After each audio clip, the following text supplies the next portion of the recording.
오늘 우리에게 주시는 하나님의 말씀 역대하 17장 1절부터 5절까지 말씀입니다. 역대하 17장 1절부터 5절까지 말씀. 저와 함께 한 절씩 교독하시겠습니다. 아사의 아들 여호사밧이 대신하여 왕이 되어 스스로 강하게 하여 이스라엘을 방어하되 유다 모든 건고한 성읍에 군대를 주둔시키고 또 유다 땅과 그의 아버지 아사가 정복한 에브라임 성읍들의 영문을 두었더라. 여호와께서 여호사밧과 함께 하셨으니 이는 그가 그의 조상 다윗의 처음 길로 행하여 바알들에게 구하지 아니하고 오직 그의 아버지의 하나님께 구하며 그의 계명을 행하고 이스라엘의 행위를 따르지 아니하였음이라. 함께 읽습니다. 그러므로 여호와께서 나라를 그의 손에서 견고하게 하심에 유다 무리가 여호사밧에게 예물을 드렸으므로 그가 부귀와 영광을 크게 떨쳤더라. 아멘. 어느 길을 갈 것인가 라는 제목으로 하나님의 말씀 선포하겠습니다. 오늘 아침에 있었던 일입니다. 교회에 출근을 하는데 비둘기 할머니가 얼어 죽어가지고 문 앞에 턱하니 있는 거예요. 그래서 이제 그 비둘기를 차마 손으로 만질 용기가 없어가지고 그 눈 치우는 삽으로 갖다 이렇게 대가지고 해서 톡 던져버렸습니다. 그 긴 삽으로 그 비둘기 얼어 죽은 것 같은 탁 갔는데 그 느낌이 되게 별로인 거예요. 문득 이런 생각이 들었습니다. 모든 인간은 근본적으로 죽음과 관련된 것들에 대한 굉장히 거리끼는 게 있구나. 제 친구 우리 윤식이, 제가 사랑하는 우리 윤식이가 경찰되고 나서 처음으로 시신을 발견했을 때 제가 저는 그제 불림받지는 않았는데 걔가 그날 밤 소주를 10병을 마셨다고 하더라고요. 맨정신은 잠을 잘 수가 없었더랍니다. 보통 이제 자녀 같은 경우도 부모님 시신에 대기가 되게 무섭대요. 그래서 옛날 시골 목사님들은 다 성도들 염을 해주셨는데 그러고 나면 목사님이 그분 가정에는 은인이 되고 뭐 그런 일들도 있었다고 합니다. 그만큼 우리는 죽음이라고 하는 것, 그 마지막이라고 하는 것에 대해서 굉장히 본능적인 거리낌이 있습니다. 정말로 자기 집 강아지를 그렇게 사랑하던 사람들도 개가 죽으면 그거 못 만지더라고요. 자, 왜 그런가 생각을 해보니까 우리가 그것을 의도적으로 피하고 있기 때문이라는 생각이 들었습니다. 자, 한자어로 이 시체를 가리키는 이 시자는 앉아있는 모습을 가리키는 상형문자 시와 죽음 사자가 결합된 회의 문자입니다. 그러니까 앉아있는 채로 갑자기 죽은 게 시체라는 거예요. 자, 이 죽을 사자의 뜻은 저녁에 갑자기 비수를 맞는 것을 뜻하고 앉아있는 자리에서 갑자기 비수를 맞아서 죽는 것, 그것이 시신이라는 겁니다. 이것은 우리에게 참 인생에 대해서 많은 것을 깨닫게 해주는 말입니다. 우리는 언제 죽을지 알 수 없습니다. 우리의 마지막이 언제일지 알 수 없습니다. 우리는 당장 내일 어떤 일이 일어날지도 알 수 없습니다. 우리가 당장 주일날 오전 10시경에 저쪽 전라남도에서 그런 일이 벌어질 거라 누가 상상이나 했겠습니까? 그 일이 지나고 나서 약 6만 5천 건의 티켓 취소가 있었다고 하니 사람들의 충격이 이만저만이 아니었겠죠. 자, 우리는 그런 일들을 상상하지 않습니다. 우리는 불길한 것을 상상하지 않습니다. 우리는 내 인생이 나의 계획과 나의 생각과 나의 의도대로 흘러갈 거라 누구나 다 그렇게 생각하고 살아갑니다. 그러나 연말이 되어 뒤를 돌아보십시오. 이 한 해 동안 우리의 예상대로 흘러간 것이 몇 개나 되겠습니까? 지난 한 해를 돌아보면 우리에게 좋은 소식도 분명히 있었습니다. 정명석이 대법원에서 17년을 형도받았습니다. 만민중앙교회 이재록이 드디어 그 사람은 죽었습니다. 그런데 그의 딸이 대를 이어가더라고요. 그러니까 이제 이단도 이제 그 거장들이 다 돌아가시고 그 후대가 이어서 하고 있는데 여하튼 이런 이단들이 사이비들이 죽고 망하는 건 저 개인적으로 좋은 소식이라고 생각해요. 교회도 보탬이 되고. 그런데 또 그의 반면에 악한 자들이 출몰하고 악한 자들이 득세하고 그리고 또 뜻하지 않은 사건 사고가 일어나고 이렇게 한 해는 우리의 예상과 다르게 흘러갔습니다. 이것은 우리의 인생 또한 마찬가지입니다. 내가 내년에는 이것을 하고 내후년에는 이것을 하고 잠정적으로 계획을 세우지만 그 계획의 변수가 얼마나 많이 등장합니까? 우리가 환율이 이렇게 오를 줄 몰랐잖아요. 기름값이 이렇게 올라갈 줄 몰랐잖아요. 이런 일이 벌어질 줄 몰랐잖아요. 이런 불확실한 세상 속에서 우리는 어떻게 하면 방향을 잃지 않고 살아갈 수 있을까? 그 고민 끝에 우리가 내놓은 대답은 바로 하나님의 말씀에서 길을 찾자입니다. 그래서 내년도 우리 교회 표어는 말씀에서 길을 찾는 교회입니다. 본문 말씀은 이제 다니엘서 7장 1절인데 하나님께 인도할 받는 자 하늘에서 해같이 빛난다는 뜻입니다. 자, 말씀에서 길을 찾는 교회. 자, 그렇다면 구체적으로 이 성경 말씀에서 길을 찾는다는 것이 무엇을 뜻할까요? 성경이라고 하는 책은 멀리는 기원전 3000년 전, 그리고 작게 아무리 적어도 2000년 전에 쓰여진 그런 글들인데 도대체 그 옛날 텍스트가 어떻게 우리의 삶을 인도하는, 우리에게 길을 제시하는 그런 책이 될 수 있겠습니까? 그것은 바로 이 성경 안에 나와 있는 수많은 사람들의 이야기를 통해서 우리는 길을 발견할 수 있는 겁니다. 그 시대에 이 사람들이 이렇게 살았는데 그 사람의 삶의 방식이 오늘 나에게도 이렇게 적용될 수 있겠구나. 그렇다면 나는 그의 삶의 방식에서 이것을 취해서 이렇게 살아봐야지. 이게 말씀 묵상의 과정이고 이것이 말씀에서 길을 찾는 방법이에요. 이미 우리가 다 하고 있는 것들입니다. 그래서 말씀에서 길을 찾는 방법을 달리 말하면 온고지신 옛 것에서 그냥 새로운 것을 찾는 것, 이렇게 말할 수 있겠습니다. 자, 오늘 우리는 이렇게 말씀 속에서 새 길을 찾기 위해서 도대체 어떤 사람을 보면 좋을까 고민을 하다가 남유다의 네 번째 왕인 여호사밧 왕을 통해서 우리가 말씀을 통해 길을 찾아보고자 합니다. 자, 오늘 본문은 이 여호사밧의 삶에 대해서 이렇게 이야기합니다. 본문 3절과 4절 말씀을 제가 읽겠습니다. 여호와께서 여호사밧과 함께 하셨으니 이는 그가 그의 조상 다윗의 처음 길로 행하여 바알들에게 구하지 아니하고 오직 그의 아버지 하나님께 구하며 그의 계명을 행하고 이스라엘의 행위를 따르지 아니하였음이라. 아멘. 자, 여호사밧이 주인공인데 이 본문 말씀은 여호사밧에게 주목하고 있지 않고 여호사밧이 어떤 길을 갔는지를 주목하는데 그 길은 바로 여호사밧이 다윗의 길로 갔다라고 말을 합니다. 자, 우리가 성경을 보면 특히 성경 역사서에서 이 다윗의 길로 갔다는 평가를 받은 왕들이 몇 명 있습니다. 성경은 다윗의 길이 좋은 길이었다, 다윗의 길을 따라간 것이 옳은 길이다라고 수도 없이 반복해서 말하고 있습니다. 그러니까 우리가 성경을 읽을 때 사실 성경 속에 정말 많은 인물들이 있지만 이 다윗이라고 하는 인물을 잘 이해하고 나서 성경을 읽으면 나머지 것들이 정말 쉽게 풀리는 그야말로 키맨 같은 역할을 하는 사람이 다윗이라는 사람입니다. 성경에 있는 많은 인물들 가운데 그 인물의 성격, 성장 과정, 그리고 죽음까지 그 모든 과정을 가장 입체적으로 그려놓은 인물이 다윗이기 때문입니다. 자, 이 다윗은 완벽한 사람이 아니었습니다. 실수도 많고 빈틈도 많고 나쁜 짓도 꽤나 했습니다. 그럼에도 불구하고 하나님께서 이 다윗의 길을 걸어간 사람에게 대해서는 여호사밧과 같이 복을 주셨고 다윗의 길을 걸어가지 않은 자에게 대해서는 하나님께서 그를 버리시거나 혹은 벌을 주셨다는 것을 볼 때 이 다윗이라고 하는 인물이 얼마나 중요한지를 우리 오늘 본문을 통해서 다시 한번 보게 되죠. 그렇다면 도대체 다윗은 어떤 길을, 어떤 삶을 살았을까요?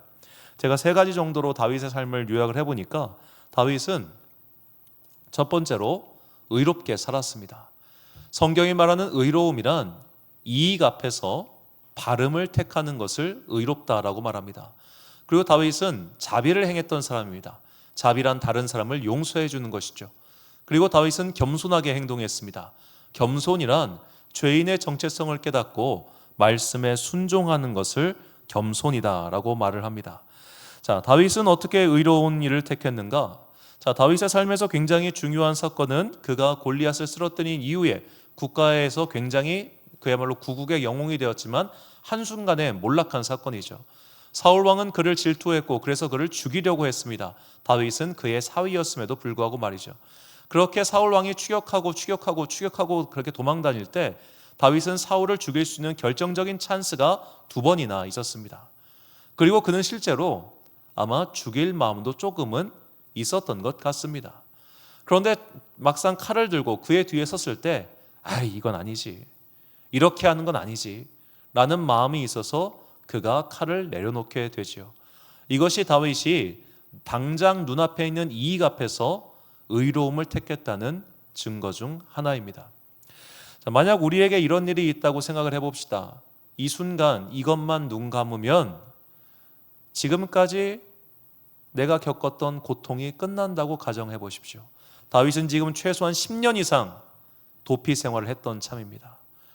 언제 이 사울이 죽을 줄 모릅니다. 언제 이 도피가 끝날 줄 모릅니다. 그런데 이 순간 눈 딱 감고 얘만 처리하면 그때부터 평안한 생활이 시작됩니다.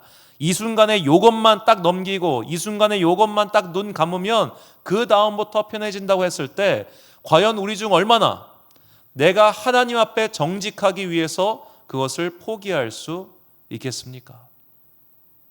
당장의 그 유혹, 그러나 너무너무나 그 유혹이 중요할 때 우리는 의로움보다는 이익을 택하는 순간이 참 많음을 우리 인생을 통해서 얼마든지 알 수 있죠. 그런데 그 순간 내가 의로움을 위해서 하나님 앞에서 정직하기 위해서 이 경제적인 이익 혹은 나의 개인적인 이익을 포기할 때 주님은 그것을 기억하시고 우리에게 복을 주신다는 것, 우리가 이것을 잊어서는 안 됩니다. 이것이 다윗의 첫 번째 길이었습니다. 자, 두 번째로 다윗은 용서해 주는 사람이었습니다. 자, 다윗이 나중에 왕위에 올랐습니다. 왕위에 오르고 나서 자기가 왕위에 오르기까지 가장 많이 도와줬던 요나단이라고 하는 사람이 생각이 났습니다. 요나단은 다윗보다 나이가 훨씬 많은 사울 왕의 적자였는데 요나단이 볼 때 자신보다는 다윗이 왕이 되는 것이 이 나라를 위해서 보탬이 될 거라고 생각을 하고 다윗에게 이제 왕위를 양보하죠. 그리고 요나단 전쟁 중에 죽었습니다. 그리고 나서 이제 다윗이 혹시 요나단에게 남은 가족이 있을까 수소문을 해가지고 그의 아들 무비보셋을 찾아내죠. 그런데 이 무비보셋이라고 하는 사람은 옛날에 궁에 난리가 났을 때 이 도망치다가 실수로 다리가 절름발이가 되었던 사람입니다. 그의 신세가 안타깝기도 하고 또 그의 아버지에게 받은 사랑이 많아서 이 무비보셋을 자기 아들처럼 이렇게 극진하게 대접을 해주죠. 그리고 세월이 흘러서 다윗의 아들 중 압살롬이라고 하는 자가 반란을 일으킵니다. 아버지를 쫓아내고 자기가 왕위에 오르고자 한 것이죠.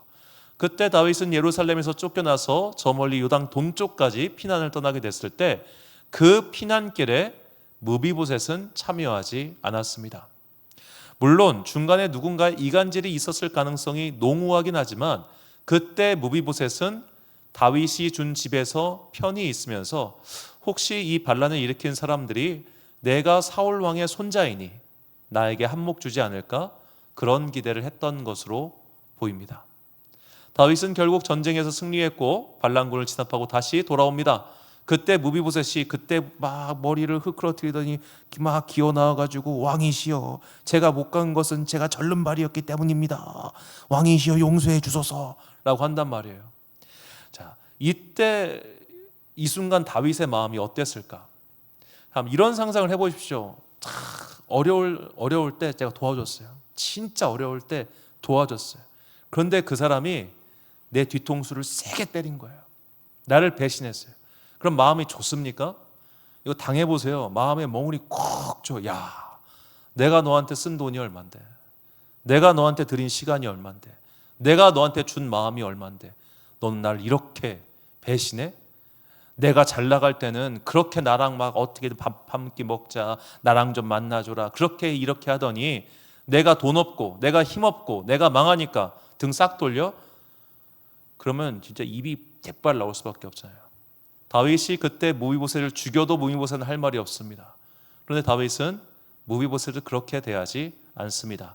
다만 그의 재산을 반만 뚝 잘라가지고 이제 시바라고 하는 종과 나누게 할 뿐이죠.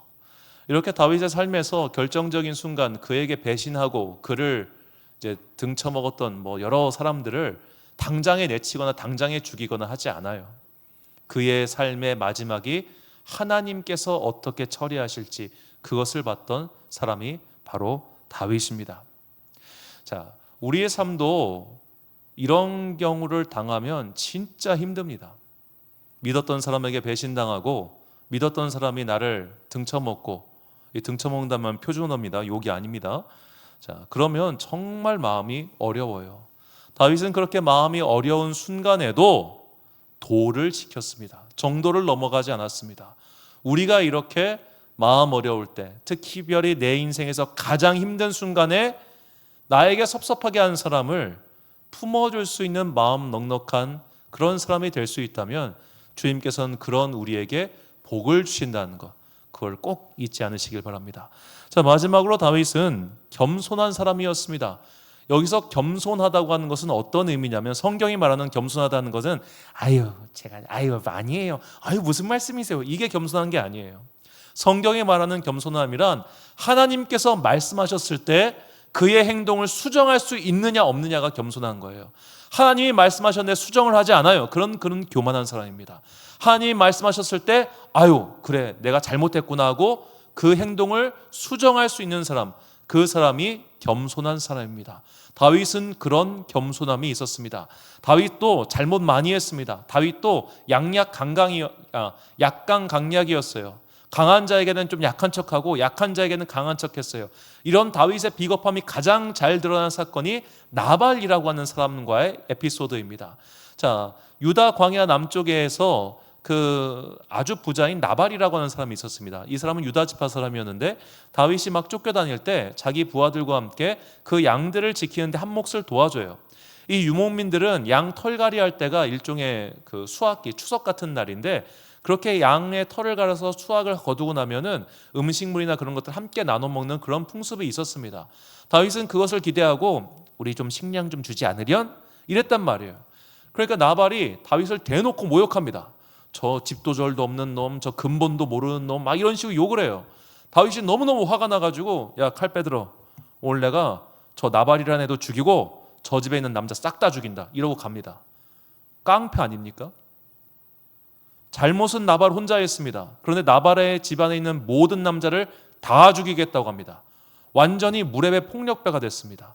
눈이 돌아가 버린 거죠. 완전히 내가 저거 반드시 박살낸다, 내가 저거 절대로 그냥 안 놔둔다, 이게 다윗 안에서 막 끌어올랐던 거예요.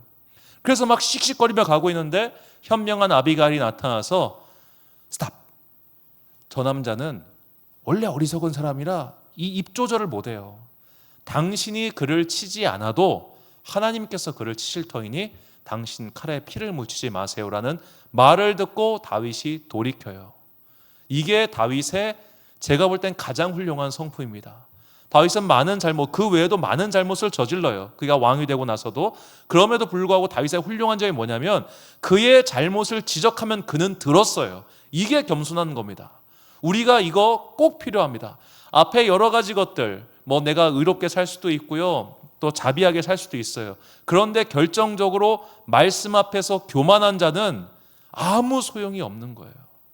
하나님께서 분명히 그에게 말씀하시고 성경을 통해서도 주변 사람을 통해서도 권면하고 계시는데, 내가 더 잘 알아, 내 인생은 내가 더 잘 알아, 이 문제는 내가 더 전문가야, 아니야 이거는 내가 맞아, 이런 식으로 계속해서 튕겨내는 사람은 사실은 자신감이 넘치는 게 아니라 교만한 거예요. 그런 교만한 자는 안타깝지만 변화될 가능성이 없어요. 스스로 그 가능성을 닫아버렸으니까. 그때 그 순간 그 위에 어떤 일이 찾아오는가, 결국 망하게 되는 겁니다. 성경에서 그것을 보여준 유명한 사람이 있습니다. 바로 다윗의 아들 솔로몬입니다. 자, 다윗의 아들 솔로몬이 다윗의 길을 따라가지 않아요. 다윗의 길을 따라가지 않고 어떻게 되냐, 말년에 그가 여인들에 취해가지고 이방신들이 하는 외국의 길을 따라가게 됩니다. 자, 그러면 그때 이 솔로몬 왕이 다스리고 있을 때 많은 선지자가 없었겠습니까? 하나님의 선지자들이 있었어요. 그런데도 솔로몬 왕은 그들의 말을 듣지 않았던 겁니다. 왜? 니들 중에 나보다 똑똑한 사람이 있어? 니들 중에 나보다 많이 하는 사람이 있어? 니들 중에 나보다 돈 많이 벌어본 사람이 있어? 없잖아. 그럼 입 다물어. 내가 하는 말이 다 맞으니까. 그렇게 하니까 누구도 그에게 말 못하는 거예요. 그래서 그는 망했습니다. 자, 겸손한 자와 교만한 자의 가장 뚜렷한 특징은 결국 하나님께서 하시는 말씀을 수용하느냐 수용하지 않느냐, 여기가 인생의 갈림길입니다. 자, 오늘 본문의 주인공인 여호사밧 왕도 여러 가지 실수를 했습니다. 그 대표적인 실수가 자기 나라가 부강하게 살기 위해서 북쪽 나라 북이스라엘의 아합이라고 하는 왕과 혼인 동맹을 맺은 거였어요. 아합 왕의 가문은 그야말로 하나님을 완전히 등진 이 페니키아의 바알 신앙과 아세라 신앙을 수입한 정말로 이스라엘 역사에서 가장 최악의 가문이라고 말해도 부족함이 없을 정도로 나쁜 집안입니다. 그런데 이 나라가 부강해지기 위해서 그들과 혼인동맹 맺은 거예요. 요즘으로 치면은 저 집이 완전 제가 다른 종교를 비하하는 건 아닌데 완전 무속 집안이라 칩시다. 무속 집안. 막 맨날 인당수 가서 이런 분이나 치는데 집에 돈이 많아. 아유 그래요. 뭐 교회 안 다니면 어때? 돈 많으면 되지 해가지고 그 집에 시집 가고 그 집에 장가 보냈어요. 그것과 똑같은 거예요. 하나님께서 이 일을 기뻐하지 않으십니다. 그래서 선지자를 통해서 여호사밧 왕에게 경고하세요. 내가 이거 기뻐하지 않는 걸 했네? 너 이번 전쟁에서 크게 망할 거야. 실제로 망합니다. 그래가지고 여호사밧 왕이 이 아합과 함께했던 전쟁에서 크게 망해가지고 자기가 가지고 있었던 모든 병력을 다 털려버린 거예요. 그리고 나서 남쪽에서 모압과 암몬의 연합군이 막 쳐들어오니까 이미 병력 다 소진해버렸잖아요. 추가 병력이 없어요. 그래가지고 그때 하나님께 기도합니다. 하나님 나 좀 살려주세요. 그리고 그가 성가대를 앞세워서 그 전쟁에서 승리하죠. 하나님께서 그의 기도를 들어주신 겁니다. 왜?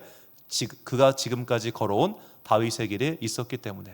자, 이처럼 다윗이 보여준 그 의로운 길, 하나님께서는 이것을 기뻐하셨고 이것을 모범으로 제시하셨으며 우리 또한 이 길을 걷기를 원하고 계십니다. 우리가 이렇게 다윗의 길을 걸을 때 어떤 일이 벌어지는가? 바로 우리의 뒤를 따라오는 사람들도 그 길을 수월하게 걸을 수 있게 되는 겁니다. 자, 다윗의 손자가 르호보암이라는 사람입니다. 자, 이 르호보암은 말년에 그의 아버지 솔로몬의 모습을 보고 자라서 그런지는 몰라도 굉장히 교만하고 거만한 사람이었어요. 기본적으로 그 르호보암이라고 하는 사람은 그렇게 하나님을 성실하게 따르는 사람이 아니었습니다. 자, 그런데 오늘 새벽에도 강해 때 말씀을 드렸지만 이 르호보암이라고 하는 사람이 이 북쪽에 있는 여로보암이라고 하는 사람과 국가의 이익을 둘러싸고 결정적인 전쟁을 수행하려고 하는 그때 하나님께서 야, 이 전쟁 하지 마라고 막고 돌려세워 보내버리세요. 그리고 그 명령에 르호보암은 순종합니다. 자, 지금도 그렇지만 전쟁이 무슨 애들 장난입니까? 한 번의 전쟁을 치르기 위해 얼마나 많은 비용과 인력과 시간과 에너지가 들어가겠습니까? 그렇게 다 준비해가지고 이제 요이 땅 하고 치면 되는데 그때 하나님의 선지자가 나타나서 스탑 하니까 르호보암이 그때 돌이켜요. 그걸 하나님이 굉장히 기뻐하십니다. 역대하 11장 17절 말씀, 그러므로 3년 동안 유다 나라를 도와 솔로몬의 아들 르호보암을 강성하게 하였으니 이는 무리가 3년 동안을 다윗과 솔로몬의 길로 행하였음이더라. 자, 결정적인 순간, 가장 큰 이익을 확보할 수 있는 순간, 그때 르호보암은 돌이켰습니다. 르호보암이 훌륭한 믿음의 사람이라서 그랬는가? 아닙니다. 아직 그의 할아버지 때부터 쌓아놓은 그 믿음의 습관이 남아 있었던 거예요. 우리가 사회생활하면서 아마 많은 크리스찬들을 만날 겁니다.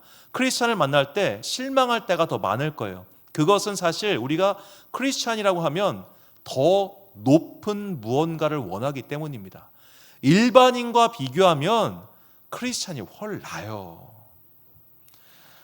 제 친구 목사가 이 친구는 이제 목회를 하면서도 시민사회단체랑 계속 같이 활동하는 친구인데 그런 말을 하더라고요. 야, 목사가 아무리 썩었어도 세상 사람보다는 나아. 그 말을 하더라고요. 그 말이 뭔지 좀 알 것 같아요.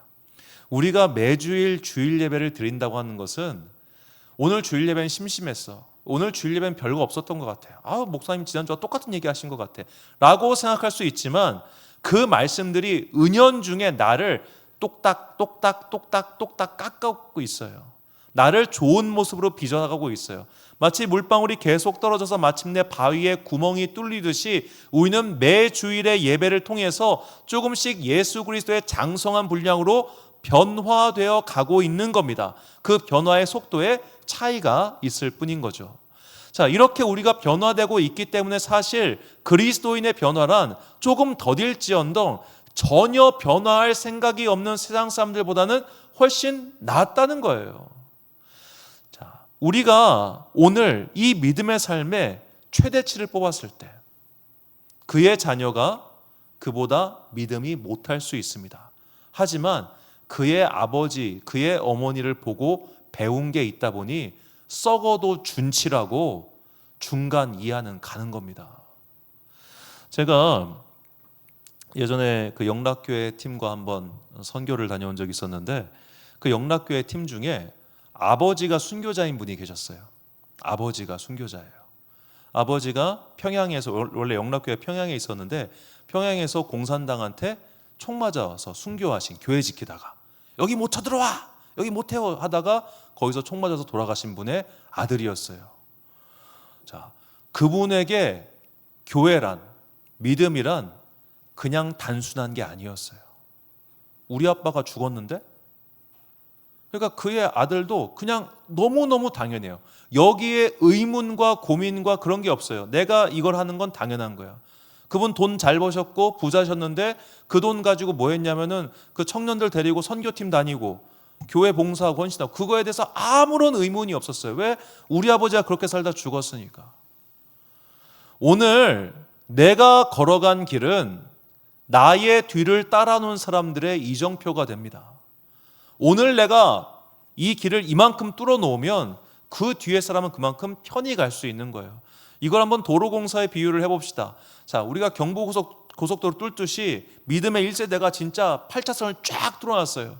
그런데 믿음의 2세대가 그 도로를 전혀 정비를 안 했어요. 몇십 년이 지나면 도로가 다 뽀개집니까? 아닙니다. 길은 남아있잖아요. 옛날처럼 미끈하고 깨끗한 길은 아니지만 여기저기 터지고 금 같지만 길은 있잖아요. 르호보암이 그랬다는 겁니다. 그의 할아버지 다윗이 완전히 너무너무 깔끔한 도로를 만들어놨어요. 그러니까 그의 아들 솔로몬 때 조금 부서지고 그의 아들 르호보암 때 왕창 부셔져도 길로서 기능을 하고 있는 거예요. 이게 우리가 힘을 내서 다윗의 길, 믿음의 길을 걸어가야 되는 이유인 겁니다. 내가 힘차게 어떻게든 부여잡고 어떻게든 이제 요즘 말로 하드캐리 한다고 하죠. 이 하드캐리를 하면은 그 뒤는 따라와요. 100점을 가지는 못하겠죠. 그런데 70점은 된다 이 말이에요. 제가 봤을 때 제가 참 인상적이었던 믿음의 가문이 있는데 그 집안은 매해 설과 추석이 되면 4대손 할아버지부터 증손자까지 함께 모여서 가정 예배를 드려요. 저는 그 장면이 참 항상 매해마다 감동인데, 자, 그렇게 매번 가정 예배를, 명절 가정 예배를 무슨 목숨 걸고 거들씩 지켜요. 그분들 코로나 때도 줌으로 다 같이 모여서 예배 드렸어요.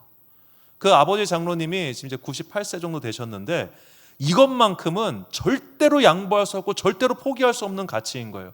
그러니까 그걸 자신들이 다 그냥 따라가고 있더라고. 제가 볼 때 이제 그분의 손자 청년, 이제 한 30살 됐는데 믿음 생활 그렇게 열심히 안 해요. 막 봉사 열심히 안 하고 그냥 진짜 속된 말로 썬데이 크리스찬이에요. 교회 왔다 가. 그런데 이 친구들은 교회를 빠진다는 건 상상을 못 해요.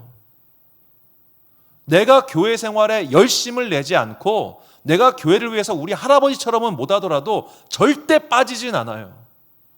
이게 오늘 길을 뚫는 사람들의 사명이더라고. 오늘 내가 다윗의 길을 뚫어 놓으면 나의 자녀와 그 다음 세대가 그 길을 가요. 수월하게 가요. 그쪽이 더 열심히 달리고자 하면 얼마든지 열심히 달릴 수 있고, 열심히 가지 않더라도 정말로 썩어도 준치라고 어느 정도는 가요. 이 르호보암도 복을 받잖아요. 다윗의 길을 가니까.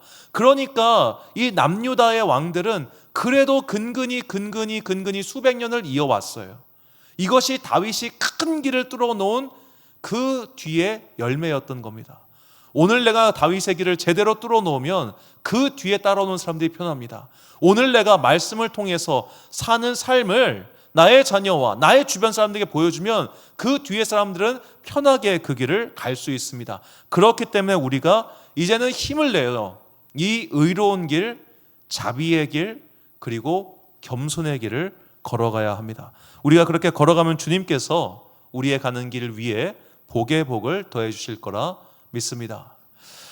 올 한 해 그리고 내년을 돌아보며 참으로 걱정되는 것들이 많습니다. 그 중에 하나는 이 시대에 대한 좀 걱정이기도 한데요. 옛날에 1980년대죠. 이 프랑스 아저 사강이라고 하는 프랑스의 작가가 있었습니다. 이 사람이 공항에서 마약을 걸려요. 그리고 나서 붙잡혀 가고 있는데 아주 유명한 말을 합니다. 타인에게 피해를 주지 않는 한 나는 나를 파괴할 권리가 있다. 오늘날 수많은 약쟁이들이 하는 말입니다. 수많은 약쟁이들이 내가 지금 당신한테 피해 준 거 있냐? 그냥 나는 그냥 내 몸을 내 마음대로 쓸 뿐이다 라고 하면서 이제는 주사기가 아니, 요새는 주사기 아니죠. 다 알약으로 먹고 하고 난리죠. 자, 이런 사회가 왜 만들어졌을까 생각해 보면 자유의 남용입니다. 오늘날 많은 사람들은 말씀에서 길을 찾으려 하지 않습니다. 왜냐? 교만하기 때문입니다. 더 이상 누군가의 조언을 들으려고 하지도 않습니다. 왜냐? 교만하기 때문입니다. 그냥 내가 오라. 내 방법이 맞을 거야. 내가 아니면은 당신들은 시대에 뒤처졌어. 지금 내가 하는 것이 훨씬 더 옳고 편한 길이 있을 거야 라고 다들 그렇게 말해야죠. 그 티처스라고 하는 예능 프로그램이 있는데 거기 예능 프로그램에 나왔던 한 아이가 엄마랑 남자아이인데 엄마랑 막 싸우는 거예요. 엄마의 방식은 너무 구식이야. 분명히 더 왕도가 있을 거야. 더 편한 길이 있을 거야. 그러니까 그 영어 선생이 이제 아주 요즘 말로 팩트 폭행을 합니다. 야, 시대가 변해도 공부한 법은 똑같아. 기본적인 암기가 되지 않으면 너는 공부를 할 수가 없어. 그 얘기를 합니다. 그제서야 수용을 하는 거예요. 기본적인 암기라고 하는 건 모든 공부의 왕도죠. 암기하지 않고 공부할 수 있는 방법이란 없습니다. 그럼에도 불구하고 이 시대의 젊은이들은 새로운 방법을 찾아보죠. 분명히 다른 길이 있을 거라고. 없다고요. 없는데 찾아요. 왜 그럴까요? 겸손하지 않기 때문이에요. 저 사람들의 말을 못 믿기 때문이에요. 분명히 내가 새로운 걸 찾을 수 있다라고 생각을 하는 겁니다. 자, 당신의 자아를 긍정하고 당신을 소중하게 생각하는 거 좋아요. 너는 뭐든지 할 수 있어. 너는 소중해. 너는 아름다워. 너는 예뻐. 좋아요. 그런데 그런 자아 정체성이 공고해져서 나는 뭘 해도 괜찮아. 나는 뭘 해도 용서받을 수 있어. 나는 무엇을 해도 다 인정받을 수 있어. 왜? 나는 자유로우니까 라고 생각한다면 그건 큰 착각입니다. 자, 오늘날 미국이 정말 많이 망가졌다고 합니다. 전 가본 적은 없지만 이 샌프란시스코 같은 경우는 그야말로 마약의 도시가 되었다고 하더군요. 자, 이런 샌프란시스코와 이런 주들이 마약의 도시가 된 이유가 한번 이제 방송에서 나왔는데 매우 충격적이었습니다.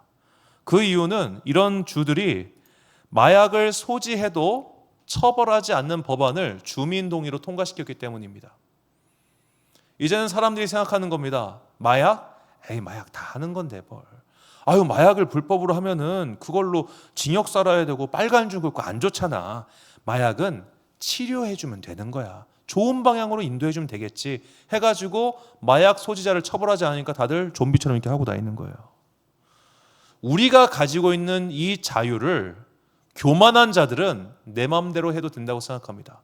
그래서 그 교만한 자들이 제일 먼저 하는 게 뭐냐? 하나님의 뜻을 어기는 것부터 시작해요. 교만한 자들은 언제나 하나님의 뜻을 어기는 것부터 시작합니다. 이걸 최초의 인간인 아담이 분명히 보여주잖아요. 하나님께서 그에게 선택할 수 있는 자유를 주시자마자 그가 선택한 게 뭡니까? 하나님의 뜻을 거스르는 것부터 선택을 했어요. 오늘날 많은 사람들이 자유를 좋아해요. 나를 좀 제발 내버려 두라고 말해요. 온 세계가 자유를 찬양하고 있습니다. 민주주의가 자리 잡고 난 이후로 100년 동안 온 세계가 자유를 외치고 있어요. 그런데 그 자유 갖고 뭘 하고 있느냐? 나의 이익, 나의 욕심, 나의 긍정, 이것만 얘기하고 있으니까 그 결과 세상이 계속해서 혼란 속으로 가고 있죠. 하나님의 길과 인간의 길, 욕망의 길이 이렇게 차이가 큰 겁니다. 욕망의 길을 가는 사람들, 세상의 길을 가는 사람들은 내 인생은 나의 것이니 나의 마음대로 살겠어요라고 말합니다. 그러나 하나님의 길을 가는 사람들, 예를 들어 다윗과 같은 사람들은 나의 나된 것, 내가 여기까지 온 것, 그리고 나를 앞으로도 이끌어 가실 분은 여호와 하나님이시다. 그러니 나의 인생 또한 나를 만드신 하나님의 뜻 안에 있다라고 고백하며 그 인생의 걸음걸음을 조심히 걷는 거예요. 겸손하게 걷는 거예요. 말씀에 순종하며 수정하면서 그 인생길을 걸어가는 겁니다. 이것이 새해에 우리가 걸어가야 할 믿음의 길입니다. 앞으로 이 세계가 점점 더 이런 자유가 주는, 그리고 세상이 주는 혼란 속에 우리는 노출될 겁니다. 그런 사람들은 우리에게 말할 겁니다. 너도 이렇게 살라고 말이죠. 너도 이렇게 살라고. 자유롭게 살아.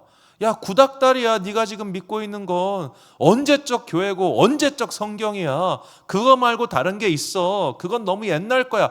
야, 아직도 목사가 말하는 그걸 듣고 있니? 유튜브를 봐. 거기에 더 좋은 게 많아. 야, 유튜브 보니까 이 목사는 이렇게 얘기하던데 너 좀 틀렸어. 이런 식으로 말을 하면서 수많은 유혹거리가 있고 자꾸만 내 길을 막는 요소들이 있을 거란 말이에요. 그때 그것은 아니다. 다윗이 갔던 길, 나의 믿음의 선배들이 갔던 길, 그 길은 그 선배들이 어리석어서 나보다 몰라서 간 것이 아니라 그 길이 옳기 때문에 갔다는 것. 이것을 잊지 마시고 우리의 믿음의 선배들이 걸어갔던, 특별히 성경의 속의 이야기에 이 주인공들이 걸어갔던 그 믿음의 길, 그 믿음의 길을 끝까지 잘 지켜 걸어가는 그런 저와 여러분이 되시기를, 또한 그런 새해가 되기를 주님의 이름으로 축원합니다. 우리 결단의 말씀 베드로후서 1장 2절과 5절부터 7절까지 말씀 한 목소리로 봉독하겠습니다. 시작. 하나님과 우리 주 예수를 알므로 은혜와 평강이 너희에게 더욱 많을지어다. 그러므로 너희가 더욱 힘써 너희 믿음의 덕을, 덕의 지식을, 지식의 절제를, 절제의 인내를, 인내의 경건을, 경건의 형제 우애를, 형제 우애의 사랑을 더하라. 아멘. 사랑하는 지혜빛 광성교회 성도 여러분, 그리고 이 예배를 함께 드리고 계신 귀한 주님의 자녀 여러분, 믿음 생활은 간단합니다. 착하게 사는 겁니다.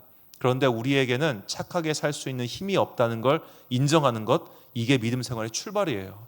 착하게 사는 건 믿음 생활의 목표고, 내 안에는 나의 힘, 나의 스스로는 착하게 살 수 없다는 걸 인정하는 게 믿음 생활의 출발이라는 겁니다. 이게 겸손입니다. 나는 뭐든지 내 뜻대로, 내 의지대로, 내 계획대로 할 수 있다고 하는 그 교만한 마음을 이제는 새해에는 내려놓고 매일매일 말씀 속에서 길을 찾으며 성경에 나온 많은 인물들의 이야기 속에서 내일의 지혜를 찾아가는 그런 여러분과 제가 되시기를 주님의 이름으로 축원합니다. 우리 함께 찬양, 주가 보이신 생명의 길.